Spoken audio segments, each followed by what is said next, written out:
আসসালামু আলাইকুম ওরহমতুল্লাহি ওবরাকাতু। সম্মানিত দর্শক, আজকে আমরা আছি আমাদের নিজস্ব ঘেরে, যেখানে ধান কিছুদিন আগে রোপণ করা হয়েছিল, প্রায় 3 মাস আগে। এখন সেই ধান পাকা শুরু হয়েছে, আর সপ্তাহখানিক পরেই আমাদের এই ধান কাটা হবে। সেই সময় আপনাদের সামনে নিয়ে আসলাম আমাদের এই ধানের পরিচিতি হিসেবে, এবং সাথে আমি মোহাম্মদ আব্দুল আলিম মোল্লা। আপনারা দেখতে পাচ্ছেন এটা আমাদের ঘের। কত সুন্দর ধান! এই ধানগুলো এখানে যতগুলো ঘের আপনারা দেখতে পাচ্ছেন, প্রত্যেকটা ঘেরেই এখানে ধান লাগানো হয়েছে।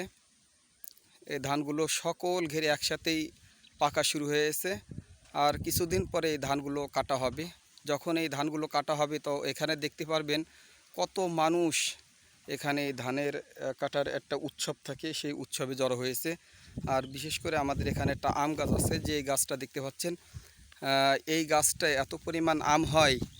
তো এখানে অধিকাংশ যারা কামলা থাকে, যারা কিষেন থাকে, তারা এখানে থাকে, বসে এখানে, বসে ছাওয়ায় বসে তারা মানে একটু রেস্ট নেয়। তো এই গাছের আম যতটা সুন্দর, কিন্তু তার থেকে বেশি হচ্ছে টক। কিন্তু রোদের সময় তো টক জিনিসটাই বেশি ইন্টারেস্ট হয়। তো আলহামদুলিল্লাহ, দেখতে পাচ্ছেন এখানেই অনেক আম। যেহেতু এটা একটা ফাঁকা জায়গার গাছ, অধিকাংশ ঘেরা থাকে, যেহেতু তার চারিদিক থেকেই আলো পায়, সূর্যর তাপ পায়, এই জন্য এখানে এই গাছগুলো ভরে যায়। তো এই আমগুলো অনেক সুন্দর, আপনারা দেখতে পাচ্ছেন। আমি মোহাম্মদ আব্দুল আলিম মোল্লা। এই আমটা আমি এখন খাবো, আপনারা দেখবেন, এবং কারো কারো জিহ্বায় পানিও চলে আসবে।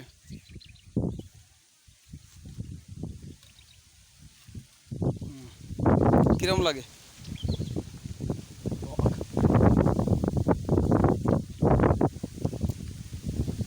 এটা আমাদের এই ঠিকানাটা দিই, এটা হচ্ছে আমাদের মোল্লাহাট থানার মোল্লারকুল গ্রামের এই মোল্লাবাড়ি, বা এটা দাইরেলার অংশ আছে।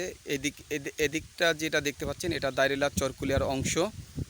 এই দিক যদি দেখায় তাহলে এদিক হবে কাচনার অংশ।